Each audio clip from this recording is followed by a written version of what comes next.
de su obra. Actualmente Alejandro Zambra vive en la Ciudad de México y dejamos con ustedes a Alejandro y a Carlos de Cap.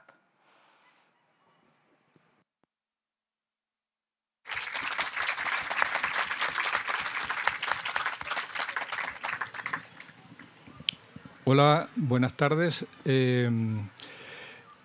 Para mí es un gusto poder estar al lado de quien no necesita mayores presentaciones. Y hay un escritor chileno en el último tiempo que yo digo que llega a asustar el currículum de él. Pero cuando uno lo lee o cuando uno lo escucha, lo siente un partner cercano, no habla con palabras de otro mundo. Lo que sí construye son mundos especiales.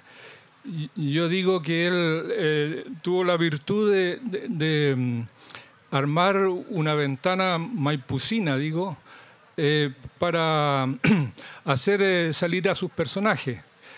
Y tal como lo presentaron dentro de su bibliografía, primero parte como poeta, con dos obras.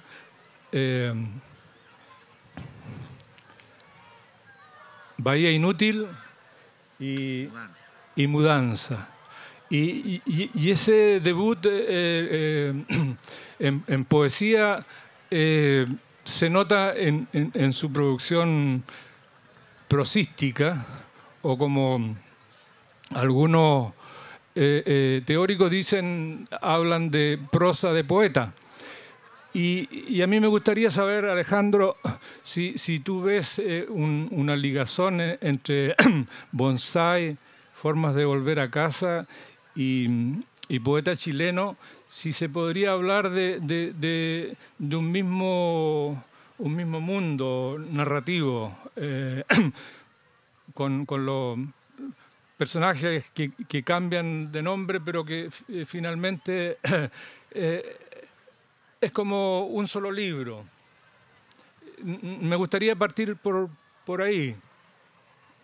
Bueno, muchas gracias por la invitación. Estoy muy contento de estar acá. Siempre se dice eso, en este caso es verdad.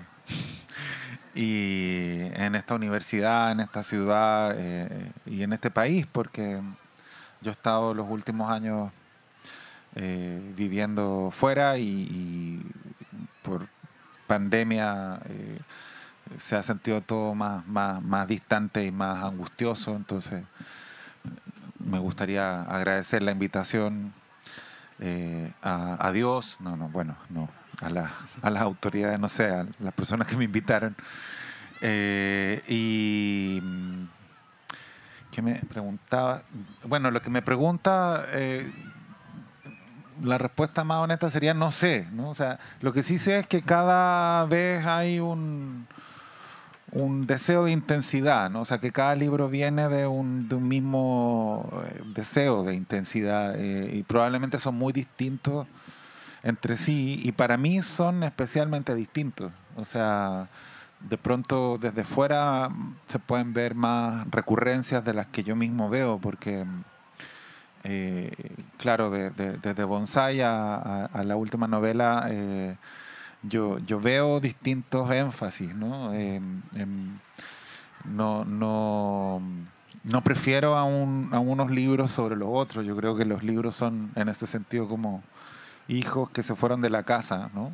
O sea, que estuviste criándolos mucho tiempo y luego se van y, bueno, uno se desprende y pasa que se comparten, ¿no? Que se discuten y que ya no te pertenecen tanto. Pero mientras los criaba siempre había un deseo de intensidad y de entender o investigar ciertas cosas, ¿no? O sea, a mí me gusta mucho cómo la literatura mantiene la conversación, no la anula, no la clausura. O sea, no se trata simplemente de tirar un mensaje o como quiera llamársele, sino más bien como de aventurarse en una serie de posibilidades que activan la conversación, ¿no? O sea, que permiten la disidencia, incluso respecto a lo que uno mismo piensa, ¿no? Y en ese sentido, ¿cómo relacionas tú la huella que has dejado en tus libros, digamos, de lectura, como No leer o Tema libre? ¿Qué autores rescatas dentro de esas lecturas? Porque yo, por ejemplo, sin haber leído esos libros, solamente leyendo tus novelas, veía, no sé por qué, de repente me acordaba de Manuel, Manuel Puig. Eh, entonces, después leo en No leer y tú comentas cartas a la familia y das cuenta ahí de 4 puntos que le sirven a Puig para ser uno de los maestros del diálogo. ¿Cómo ves tus novelas en relación al trabajo de Manuel Puig? Si en alguna medida te hace algún clic o es una cosa de lector solamente. No, me gusta muchísimo. Lo que pasa es que todo se va confundiendo, ¿no? Entonces, las lecturas que nos importan y que nos constituyen ya pasan a ser parte de la propia sensibilidad, ¿no? Y en ese sentido es una ensalada la que tengo en la cabeza. O sea, no, no lo podría atribuir así directamente a una influencia, porque también a mí me gusta mucha literatura que no tiene nada que ver con lo que hago también, ¿no? Y de pronto la manera como escribo, que ha ido cambiando, por supuesto, se formó en un deseo de embotar la imagen, como decía Ezra Pound, o sea, y sí me importó mucho la lectura, por ejemplo, de Adolfo Kuv o de José Santos González Vera, eh, pero también María Luisa Bombal o Juan Emar, ¿no? Que para mí es muy importante, aunque no he escrito mucho sobre él. Sí fue un remesón muy grande leer 10 o Ayer, esos libros de Juan Emar, y Manuel Roja, pero también Alejandra Pizarnik. Gabriela Mistral se volvió muy importante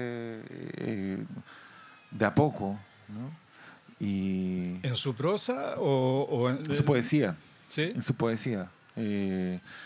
Y Emily Dickinson. O sea, yo siento que hay ahí unas lecturas que yo vinculo más al velador, ¿no? O sea, siempre me es odioso tanto discutir como negar la discusión que va de la poesía a la prosa, ¿no? O sea, bueno, no hay frontera. Bueno, por supuesto, estamos hablando como de estilos de música, ¿no? Que reconocemos. Y yo la poesía siempre la he vinculado más a lo sagrado, en un sentido muy profano, pero a lo sagrado. Y pensaba que el velador es una buena imagen, ¿no? O sea, como me he cambiado de casa muchas veces y de país, pero y de velador, digamos, no he estado viajando con el velador, ¿no? Pero en el velador siempre ha habido un libro de Emily Dickinson, un libro de Gonzalo Millán, un libro de Fernando Pessoa, que no es poesía, sino que es el libro del desasosiego. Yeah. Me parece importante tener en el velador el libro del desasosiego, ¿no? Sí, que se puede leer en cualquier claro. Página. O el libro de la almohada de Sei Shonagon, que es una obra rarísima y deliciosa. O sea, como que esas lecturas están asociadas a la repetición incesante, ¿no? Nunca he tenido la sensación de haber terminado de leer un poema. Eso pasa con la poesía y con la música, ¿no? Como, no sé, con la música, si uno escucha la última canción de, qué sé yo, Lanza Internacional, ¿no? Y te gusta, bueno, lo que sabes es que vas a escucharla de nuevo, ¿no? Y hay una anticipación de la repetición que es muy placentera, incluso cuando uno escucha por primera vez algo, se lo voy a escuchar de nuevo. Y para los niños está muy claro, ¿no? O sea, el placer tiene que ver con la repetición, o sea, leen un libro, lo van a volver a leer y entonces ahí yo siento que hay un arraigo, ¿no? En esa repetición que tiene que ver con el juego y con la música y no simplemente con los contenidos o con los temas, ¿no? O sea, como en el fondo eh, quizás las formas de enseñar eso resulta especialmente crítico, ¿no? Como que les enseñamos a los niños que la poesía es esto y esto otro. Y en realidad todos disfrutamos la música sin necesidad que alguna vez alguien nos la haya explicado o definido, ¿no? Casi desde antes de nacer la música está ahí, está asociada a la repetición y al placer. Y no necesitábamos definirla, pero por algún motivo, bueno, cuando entras al colegio te dicen, bueno, esto es la poesía, y es así y asá, y estos son los géneros, y mira, ahí este es un ejemplo de buen poema.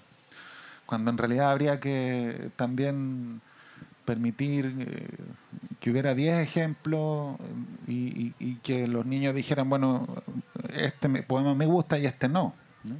Sí, en ese sentido tú por ahí llamabas la atención de la división que había entre el lenguaje que se habla en Chile y lo que se escribe.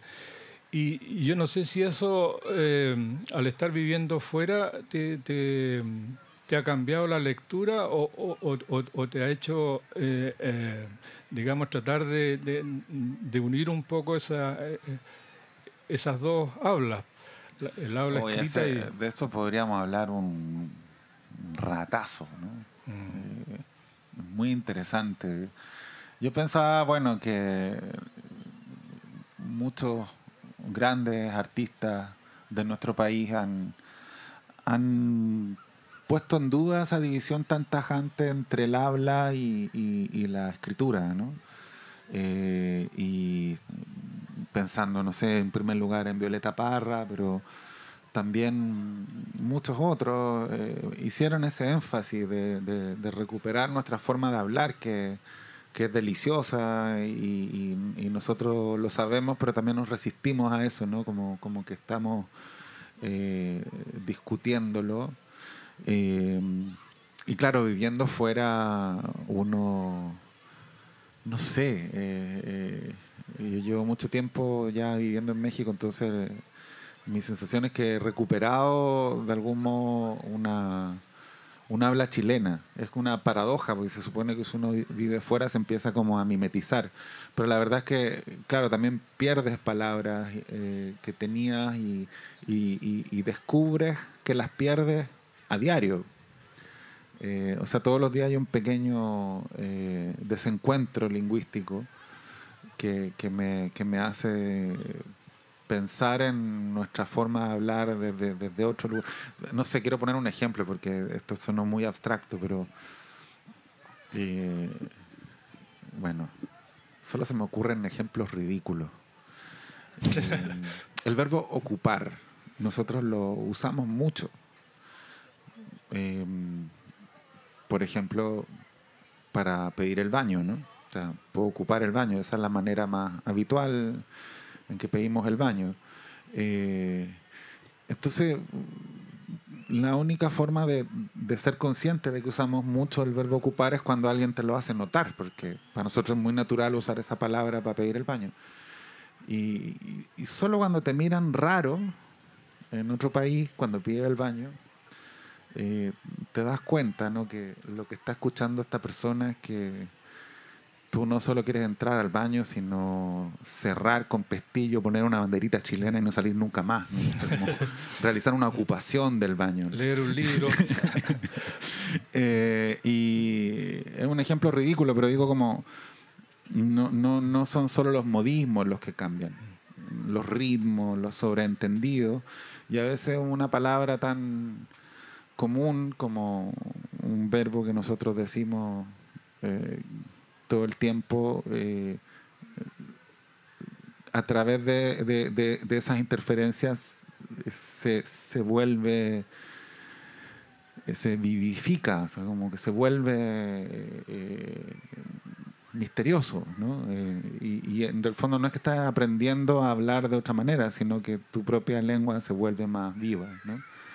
Y eso es bacán del español, o sea, como que una lengua que usamos tantas personas de forma distinta, nos entendemos y a la vez siempre hay unos ciertos desplazamientos que son muy sabrosos, ¿no? No sé si contesté tu pregunta. Sí, verdad, la verdad que te quiero encaminar a la pregunta del millón y de ahí quiero dejar al público que pueda conversar a su gusto contigo. Leyendo el poeta chileno se nota una lectura de una u otra manera, bueno, de toda la tradición de la poesía chilena, pero no se puede no tener presente y a lo mejor te puede sonar pesado, pero la idea es ¿cómo se llama? Tratar de simplificarlo. Es cómo llevas el peso de Bolaño en México y con la historia de los detectives salvajes. No, o sea, es un libro que adoro, ¿no? O sea, no sentiría ningún peso. Además, pienso que justo se trata de un escritor liberador, ¿no? Eh, que mostró la biblioteca, que todos leímos y nos llevó a descubrir a otros autores. Eh, y en particular esa novela creo que despertó un sentido de comunidad eh, entre muchos lectores que no estábamos tan acostumbrados a leer novelas y ni siquiera pensábamos a veces, porque bueno, en Chile todos sabemos que los libros son muy caros, entonces yo no sé, a los 25 años que seguramente leí esa novela, todavía era un lector de fotocopia, de poesía, la poesía se lleva muy bien con internet, entonces estábamos más bien en ese rollo de encontrar, qué sé yo, aunque no leíamos inglés, igual buscábamos poesía en inglés y la tratábamos de traducir, o sea, todavía veníamos de la cultura impresa, entonces muchos nos conocimos ahí alrededor de la Biblioteca Nacional, eh, donde nos consentía Juan Camilo Lorca, por ejemplo. Y todavía estaba el libro, la biblioteca, la fotocopia, ¿no? Eso era lo esencial. Y claro, leíamos a veces novelas, pues en general clásicos. Y cuando apareció Bolaño y otros escritores empezamos a descubrir una prosa que nos sonaba, pues, que funcionaba, que tenía poesía. Y claro, esa novela en particular, creo yo que también por supuesto, no era el propósito de la novela, supongo, pero como que nos legitimó un poco en nuestra pequeña pelea que sentíamos que no le interesaba a nadie, ¿no? Entonces sí hay en buena medida un deseo incluso de homenajear ese sentimiento, porque esta novela es muy distinta Sí. y es una novela además muy instalada en la poesía chilena, sea lo que sea la poesía chilena, ¿no? O sea, por la pregunta, por lo nacional, ¿no? O sea, por cómo relampaguea o cómo sobrevuela lo nacional una vida concreta, ¿no? Porque queríamos ser poeta, digamos, porque nos parecía razonable ser poeta. Eh, y, pero claro, la novela de algún modo es una novela sobre comunidades, incluso literalmente, ¿no? O sea, son dos familias, la familia que yo llamo familiastra, que protagoniza buena parte del libro, y la familia literaria, ¿no? O sea, que ambas están integradas por gente que se acerca, que se aleja, que discute, que se niega, que tropieza, y que sin embargo nunca dejan de ser familia, ¿no? Eh, no estoy hablando exactamente de amistad, pero también creo yo que es una novela sobre los compañeros de juego, sobre el compañerismo, la solidaridad, la complicidad, la ternura. Y ahí me sirvió recurrir a ese mundo por motivos tal vez bastante pedestres, que es un mundo que conozco. O sea, sí es un mundo en el que Carlos de Capi y yo nos conocimos, ¿no? Sí. De hecho, yo contaba que la primera vez que escuché tu nombre fue con Sergio Parra. Estábamos almorzando y conversábamos, y de repente se detiene porque tú te acercas y yo no te conocía. Entonces él, para que yo te escuchara, te dice a ti: hola, Alejandro Zambra. Y después me encuentro que Sergio Parra es un personaje que tiene mucho que ver con la relación de la generación de los 80 con la poesía de ustedes, con la literatura que ustedes produjeron. Y también por ahí encontré que Raúl Zurita también fue alguien que dio voces de atención con tu aparición en los primeros libros. Entonces, eso habla de una, no una hermandad, pero de un mundo donde se puede solidarizar donde se puede dar la mano. Sí, Bueno, sí. O sea, digo, Sergio Parra en particular era el único que nos pescaba, po. O sea, era como el, el único que leía nuestros libros, que le parecían horribles, ¿no? Pero nos lo decía, ¿no? Y era muy emocionante ese momento en que teníamos 20 años, 21 años, y se empezaban a establecer interlocuciones y discusiones. Yo siento que tuvimos muy buena suerte, porque hubo varias personas generosas alrededor. Es contradictorio, porque acabo de decir que Sergio Parra era el único que nos pescaba, pero era el que más nos pescaba, ¿no? Y nos discutía. Pero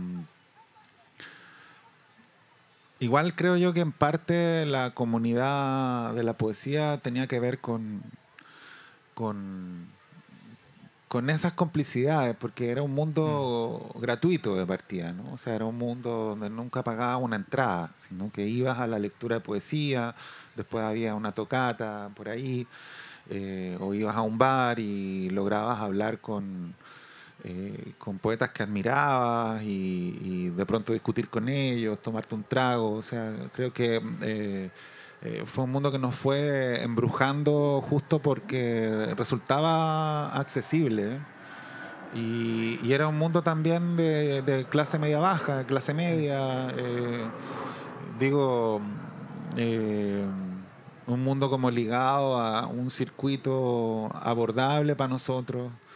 eh, no sé, pues el mundo de la narrativa, que seguramente existía en paralelo, estaba ligado a otras cosas, al dinero, nos parecía a nosotros desde la distancia. Pero la poesía no, pues la poesía era más hippie y a la vez muy exigente, ¿no? O sea, porque puede parecer curioso, pero claro, era un mundo también competitivo, también lleno de roces, Sí. pero al final un mundo un poquitito mejor, digamos, ¿no? O sea, menos clasista, menos exclusivo, ¿no? Donde vale el talento, que es una cosa resbalosa que nadie sabe bien qué es, pero que a nosotros nos importaba, ¿no? O sea, eh, y luego este recorrido de la soledad a la compañía, ¿no? O sea, de la pieza a la plaza o al bar. Eso pasa en la lectura y en la escritura, que estamos muy solos cuando leemos, pero bueno, también leer nos, nos enseña a estar solos sin sufrir, ¿no? O sea, a tener una pausa, un enfrentamiento eh, con el tiempo en el que no perdemos, porque la experiencia del tiempo siempre es muy traumática, ¿no? O sea, no hay tiempo para nada, eh, no hay tiempo para la diversión, incluso la diversión está ya racionalizada, ¿no? Las formas de divertirse. Y de pronto uno encuentra formas de torcer el tiempo po, y de darse un, un espacio que de otro modo no existiría, ¿no? Y yo creo que nosotros nos enamoramos de eso, ¿no? Como de ese soledad, compañía, soledad, compañía, compañía, compañía, soledad, ese ritmo. Y así fueron creciendo estos átomos que se juntaron y ahí hay un poderío que la sociedad muchas veces desconoce, pero que está ahí, ¿no? O sea, en esa respiración que se va generando. Sí, uno no puede dejar de pensar en el espacio donde estamos, que se llama Gonzalo Rojas, y yo lo último que quiero decir es que para mí ha sido un privilegio volver a esta universidad donde estudié y agradecer el que se siga proyectando Concepción hacia, hacia afuera, hacia el mundo. Y ahora quiero que los que tengan preguntas para Alejandro puedan hacerlas por ahí. Creo que hay un micrófono.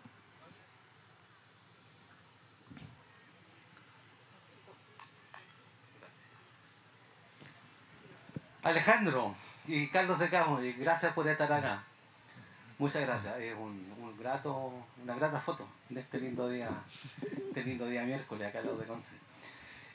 Alejandro, voy a usar una expresión de un profesor español, de la didáctica, Daniel Casani, y yo quiero hacer una pregunta dentro de mi voluntarismo pedagógico, que tú también tienes, porque yo he leído algo que tú has escrito para cuando diste algunas charlas para estudiantes. En tu libro aparece en el tema libre. Hay dos charlas muy bonitas acerca con los estudiantes y con el consejo del libro. Entonces la pregunta mía es, ¿y tú podrías compartir con nosotros esto que Daniel Casani llama la cocina de la escritura?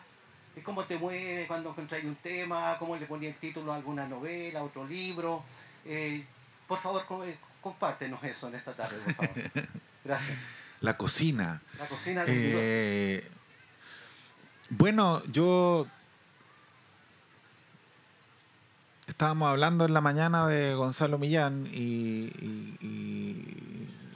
tuvimos, tanto Carlos como yo, el privilegio de ver cómo trabajaba, ¿no? Y primero, bueno, un poeta que admirábamos, siempre impresiona reparar que tiene dudas, que no, que no tiene reglas tajantes, ¿no? O sea, que tiene posiciones, pero que también está revisando sus posiciones, discutiéndose a sí mismo. Eso es bien iluminador porque uno, sobre todo de chico, siente que hay que producir algo pronto y te da mucha ansiedad y te frustras, ¿no? Yo siento que ese método, el, qué sé yo, borrador, del garabato, el ensayo y error, es el único método realmente. O sea, eh, profundizar en las obsesiones a diario, permitirse eso, buscar los medios para que eso sea posible, porque por supuesto el tiempo escasea, ¿no? Y estamos condenados al negocio y el ocio queda de lado, ¿no? Entonces, lo primero que diría es que hay que quitarse ansiedad y, y entender la escritura como un oficio de vida, ¿no? Más allá de cualquier método, ¿no? Y una manera de conseguir eso, creo yo, es encontrar interlocutores. O sea, creo que esa dimensión colectiva aparece ahí cuando encuentras esos dos amigos o un amigo o tres que realmente te escuchan y quieren que tu poema quede mejor. Porque a veces también uno se encuentra con amigos que solo están compitiendo, digamos, ¿no? Pero de pronto cuando ya se disuelve el horizonte de la competencia, esas amistades, esas interlocuciones yo creo que son importantísimas. Y cuando se salen también del dogma, porque la literatura es muy difícil de enseñar, creo yo, en parte porque, eh, no sé, todas las obras literarias valiosas han transgredido algo, pero esas transgresiones no corresponden a una receta tampoco, ¿no? O sea, no es como que te digan cómo se hace. Todos los libros, creo yo que al principio, todos los libros que a mí me gustan al menos, creo que en algún momento sonaron raros, ¿no? O sea, bueno, ahí el paralelo con la música es perfecto, ¿no? O sea, todas las bandas, eh, claro, sonaba bien, te gustaba algo, te deslumbraba algo, incluso también sonaba un poco raro, ¿no? Yo creo que hay que atreverse a la rareza, ¿no? Y como que la manera de enseñar la literatura muchas veces elimina la rareza o la prohíbe, ¿no? Está lleno de recetas, de guías, ¿no? Entonces, claro, me parece súper importante em, recibir esas lecciones y a la vez desconfiar de ellas. O sea, permitirse la disidencia, eh, no tomar tan en serio lo que te dicen sin dejar de escucharlo, ¿no? O sea, me llama la atención lo paralizante que puede ser de pronto el contexto de taller, ¿no? O sea, como un señor o señora que está ahí diciendo cómo se hacen las cosas, cuando en realidad estamos siempre descubriendo cómo se hacen las cosas. Entonces, eh, aunque hayas publicado 5 libros, 10 libros, 20 libros, lo que estás escribiendo siempre te merece muchas dudas, siempre es un proceso de búsqueda, a veces sientes que no va a ninguna parte. Yo diría que sobre todo lo importante es construir interlocuciones y bueno, y por supuesto trabajar con alegría y constancia, digamos. No me gusta a mí cuando salen diciendo, y el escritor sale diciendo, oye, sabes que hay que escribir, qué sé yo, 500 palabras al día. Tal vez, está bueno, pero no es ese el método, ¿no? O sea, esta no es una carrera contra el tiempo que se parezca a otras muchas carreras contra el tiempo que vemos a diario. O sea, es más bien una lucha por insertar otro tiempo dentro del tiempo y claro, creo que los escritores muchas veces le hacemos daño al oficio cuando hablamos en público, porque está ahí el libro, te presentan, tiran el currículum sobre la mesa y súper bien, pero eso puede dar la impresión de que la escritura es inalcanzable y, y en realidad escribir es escribir mal, no es escribir bien.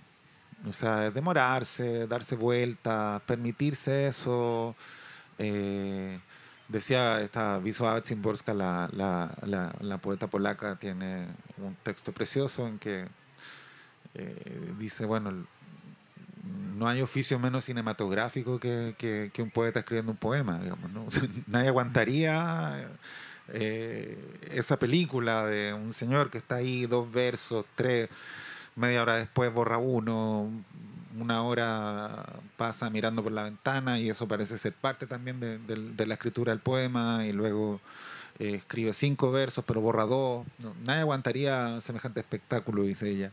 Y tiene razón, pues, o sea, es un oficio de una invocación, creo yo, a otro tiempo y también una purificación de la experiencia que puede resultar o no. Y entonces yo le haría caso a las interlocuciones. Hay un ensayito muy lindo de Natalia Ginsburg en que ella cuenta cuáles son sus interlocutores, ¿no? O sea, aquellas personas a las cuales ella les lee un manuscrito cuando siente que ya se puede comunicar algo a través de ese manuscrito. Y 2 de esas personas son más o menos obvias, ¿no? Un amigo, un crítico de teatro, qué sé yo. Pero una persona insospechada y es uno de sus hijos. No sé si Carlo Ginzburg, el historiador, u otro, que ella le lee ese manuscrito y si él lo encuentra pésimo, significa que está bien, ¿no? Entonces, como una especie de interlocutor inverso, ¿no? Se escandalizaba el hijo con lo que le leía a Natalia Ginsburg y decía, entonces está funcionando. Digo, también a veces los textos necesitan enemigos, porque la idea de enemigo es tan antipática, pero de pronto, quizás no es enemigo la palabra, pero si alguien te dice, bueno, ¿sabes qué? Saca esta palabra. Súper bueno tu poema, pero saca esta palabra. No funciona ahí. Si te duele ese comentario, ahí hay algo interesante. Y puede ser que saques la palabra o bien que descubras que esa palabra es esencial y que en realidad lo que hay que sacar es otras palabras que están al lado para ir donde quieres ir, ¿no? Entonces, a eso voy, como de pronto... Y claro, si uno encuentra los amigos correctos, no correctos en el sentido de que se porten bien, sino que sirvan al proceso. Es impresionante cómo en todas las generaciones, no importa si un escritor o escritora tienen 20 años, o 30, 40, 50, 60 o 90, siempre esa función la cumplen los amigos. O sea, puede que haya algunos que crean mucho en el editor, pero bueno, en nuestro mundo el editor es una figura inestable, hay muy poquito, no está tan profesionalizado, entonces, no sé, nosotros hacemos mucho intercambio, ¿no? Estaba recién acá Alejandra Costamaña, ella lee todo lo que yo voy a publicar, yo leo todo lo que ella va a publicar, o sea, así es la cosa, trueque, ¿no? Y no importa si ya publicaste el libro. Entonces creo que la presunción de seguridad puede ser negativa para la gente que está buscando escribir. O sea, siempre estás medio inseguro y aunque hayas publicado ya varios libros, estás muy nervioso cuando publicas otro. Bueno, por ahí va la cocina. A mí me... Muchas gracias.